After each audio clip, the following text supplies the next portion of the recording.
Prince Harry is about to make a choice that could destroy his marriage. After 5 years in California, 5 years of building a new life, he wants to go back.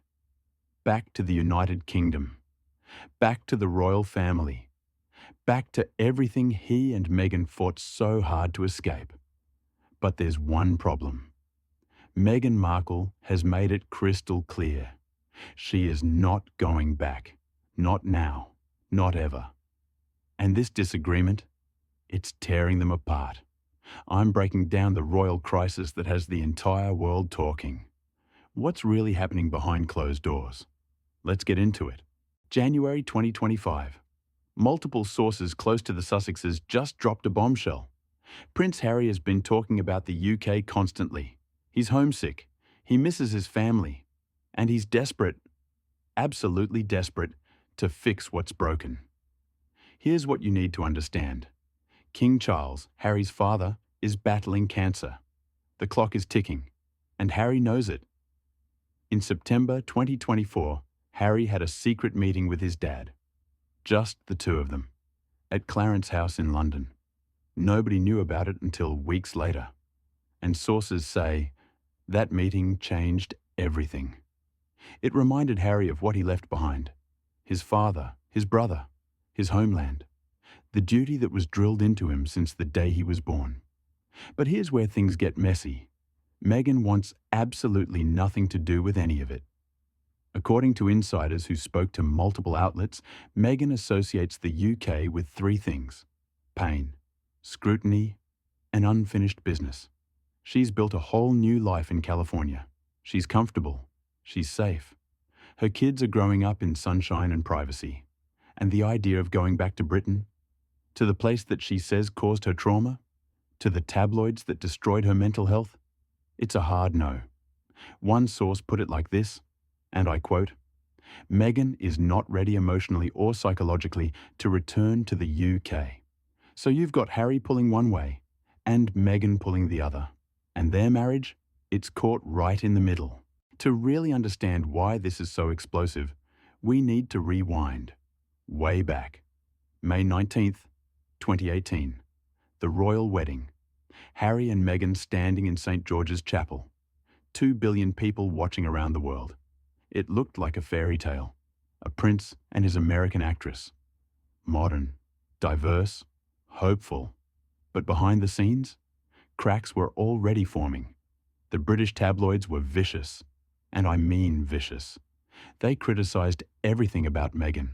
Her clothes, her family, her past, her personality.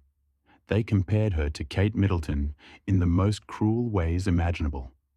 And according to Harry and Meghan, the royal family did nothing. Nothing to protect her. Nothing to stop it. By January 2020, they'd had enough. They released a statement on Instagram that shook the monarchy to its core. They were stepping back as senior royals. They were leaving. The media called it Megxit. The palace called it a crisis. But Harry and Meghan, they called it survival. By March 2020, they landed in California. Los Angeles first, then Montecito. A 9-bedroom mansion. Privacy. Freedom. They signed massive deals. Netflix, Spotify, book contracts. They were going to tell their story their way. For a while, it seemed like they'd found paradise. But then, 2025 happened, and everything started falling apart. Let me paint you a picture of just how bad 2025 has been for Harry and Meghan.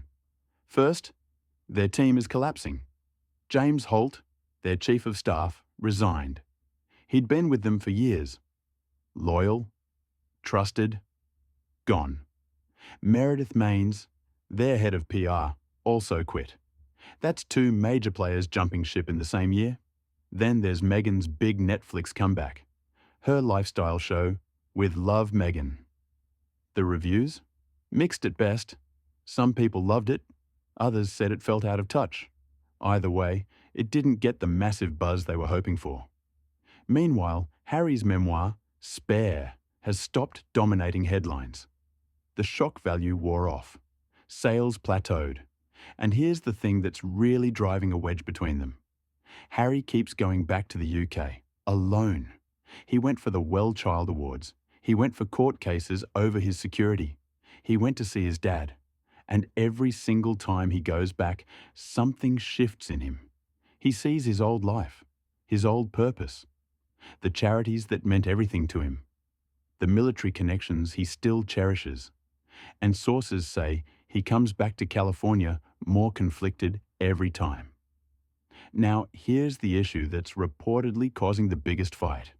Harry wants their kids, Archie and Lilibet, to have a British education.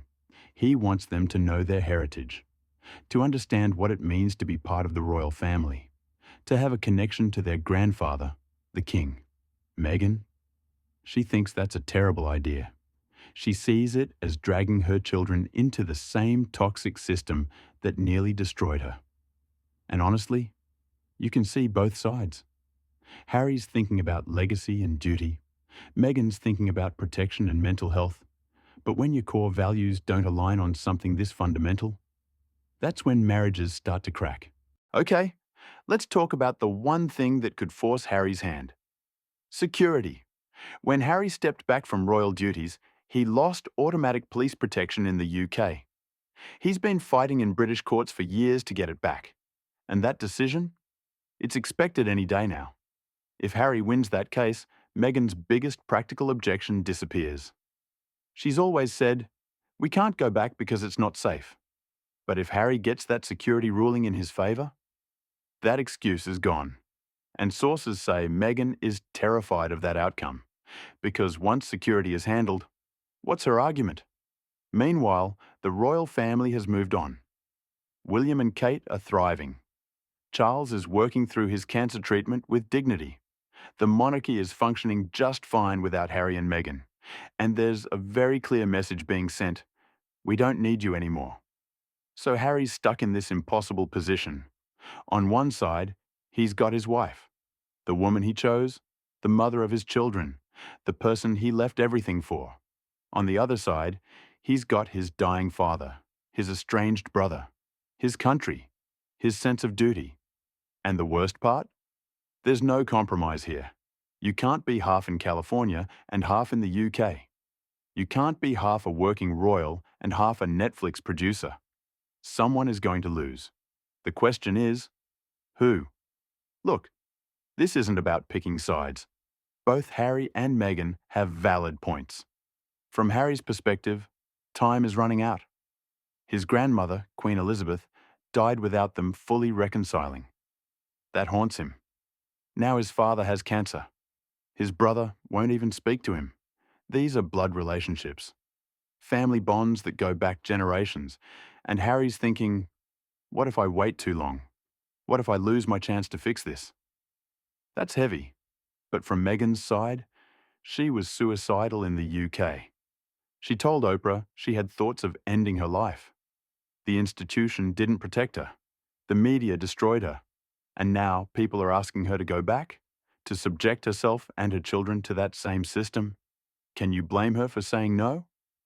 Relationship experts say this is what they call a fundamental values conflict.